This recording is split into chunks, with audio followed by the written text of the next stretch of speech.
Hello everyone, welcome back to our channel. देखिए, बहुत ही इंतज़ार के बाद आखिर बीपीएससी ने अपना 3.0 का जो एग्ज़ाम हुआ था टीआरई 3.0 उसका रिज़ल्ट जो है वो कल रात डिक्लेयर कर दिया है ना। सबसे पहले तो उन सभी लोगों को कॉन्ग्रेचुलेशंस जो इस एग्ज़ाम में सिलेक्ट हो चुके हैं, है ना।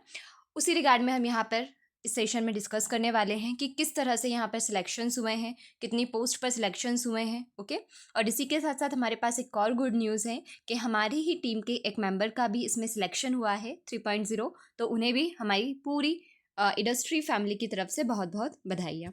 हम बहुत ही जल्द प्लान करेंगे कि उनकी क्या स्ट्रैटेजी थी इस एग्ज़ाम को लेकर, वो आप सभी लोगों से शेयर की जाए। ओके, देखिए, आज का जो सेशन है उसमें हम एक क्लिप है ना, न्यूज़पेपर का, वो डिस्कस कर रहे हैं, जिसमें कि प्रकृत और पाली में मिले सिर्फ एक अभ्यर्थी ना, मतलब कि जो बीपीएससी टीआरई 3.0 है उसमें किस तरह से सीटों पर सिलेक्शंस हुए हैं वो बताया गया है ना। जैसे कुछ जो लैंग्वेजेस है, जैसे मैथिली हो गई है ना, प्रकृत हो गई, पाली हो गई, इसमें जितने नंबरों पर वैकेंसी थी उतने बच्चे सिलेक्ट यहाँ पर नहीं हो पाए, है ना।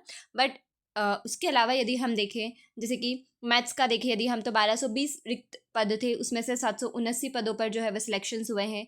जंतु विज्ञान का यदि हम देखें तो 777 पद थे, उसमें से 625 पर इसका सिलेक्शन हुआ है ना। जो हमारे टीम मेंबर का सिलेक्शन हुआ है वो जंतु विज्ञान से ही हुआ है ना। हिंदी में 1358, उसमें से 1130 लोगों का सिलेक्शन हुआ है। सामाजिक विज्ञान में 13।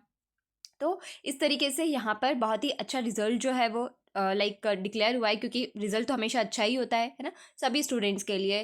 क्यों? क्योंकि जिन लोगों का सिलेक्शन हो गया है उनके लिए तो नो डाउट कि बहुत ही बेस्ट होगा, है ना। कल का जो दिन है उनकी लाइफ का सबसे बेस्ट डे बन गया होगा, बहुत सारी चीज़ें चेंज हो जाएंगी। और जिनका सिलेक्शन नहीं हुआ है उन्हें भी ज़्यादा डीमोटिवेट होने की ज़रूरत नहीं है ना। At least now you have clear in your mind कि आपको टीआरई 4.0 के लिए किस तरीके से प्रिपेयर करना है ना। रिजल्ट नहीं आने के कारण हम प्रिपेयर भी नहीं कर पा रहे थे।